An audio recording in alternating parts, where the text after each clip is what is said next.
Kapag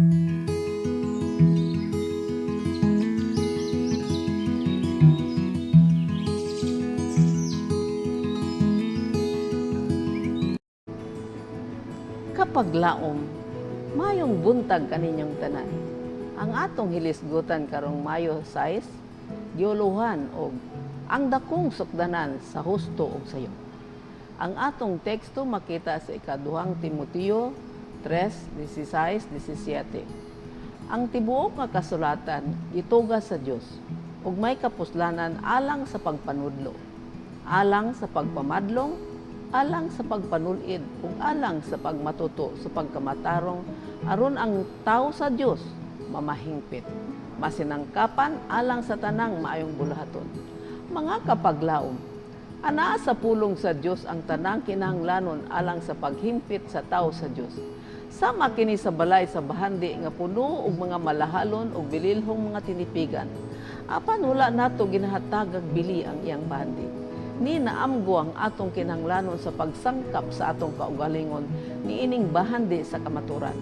Wala nato naamgo ang dakong kinahanglanon sa pagsusi sa kasulatan alang sa atong kaugalingon. Daghan ang nagpasagad sa pagtuon sa pulong sa Dios aron sa pagpadayon sa kalibutanong interes o sa pagpatuyang sa lumalabay nga kalipayan. Maayo gayud ang atong ihiklin ang bisan unsa nga butang nga adunay yutan-ong kinaiyahan ug sa pagsusi sa pulong sa Dios nga makahimo kanato nga malamon. Ngadto sa kinabuhi nga dayon nga gihatag pinaagi sa pagpadasig sa Dios. Ang basahon sa tanang basahon adunay labing hataas nga pag-angkon sa atong balaan nga pagtagad. Sa pagpangita sa langitong gipadayag nga kamaturan, ang Espiritu sa Dios dad-on ngadto sa suod nga pakigdugtong uban sa sinsero nga nagasusi sa mga kasulatan. Ang pagsabot sa gipadayag nga kabubuton sa Dios nagapadako sa hunahuna, nagapalapad, nagapataas ug nagahatag kini og bag-ong kusog pinaagi sa pagdala sa mga butang ngadto sa pakigduol sa talagsaong mga butang. Ang pagsabot nagadala sa ang-ang sa mga butang nga mahimong masinati. Ug kun ang tanan magahimo sa pagtuon sa Biblia, atong makita ang usa ka katawhan nga mas malambo ug makahimo sa paghuna-huna og lalom ug magapakita sa mas taas nga salabutan kaysa ni adtong mainiton nga nagatuon sa siyensya ug sa kasaysayan sa kalibutan gawas sa Biblia. Ang Biblia maghatag sa matinud-anon nga nagapangita sa kamaturan. Siya adunay nagaunang o tuknong pagdisiplina ug siya moabot gikan sa pagpamalandong sa balaang mga butang ug sa dihang ang iyang mga kapasidad na palambo, ang iyang kaugalingon magapaubos samtang ang Dios ug ang iyang gipadayag nga kamaturan mahimaya.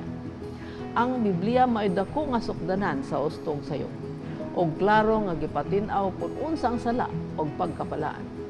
Ang iyang buhing mga prinsipyo nga nagamando sa atong mga kinabuhi sama kini sa tanod nga bulawan, mao lamang ang atong panalipod sa panahon sa pagsulay ug pagtintal.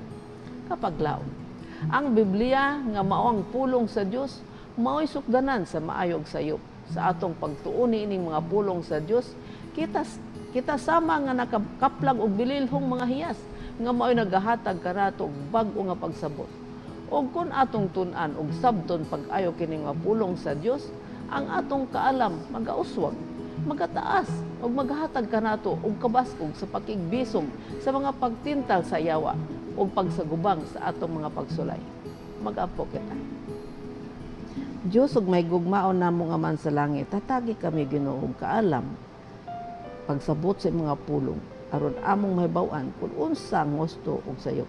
Aron nga sa among pagpanimbasog ining yuta, aduna kami kaisog sa barog batok sa mga pagsulay ug mga pagtintal sa kaaway nga dili namo makita. Sa ngalan ni Hesus. Amen.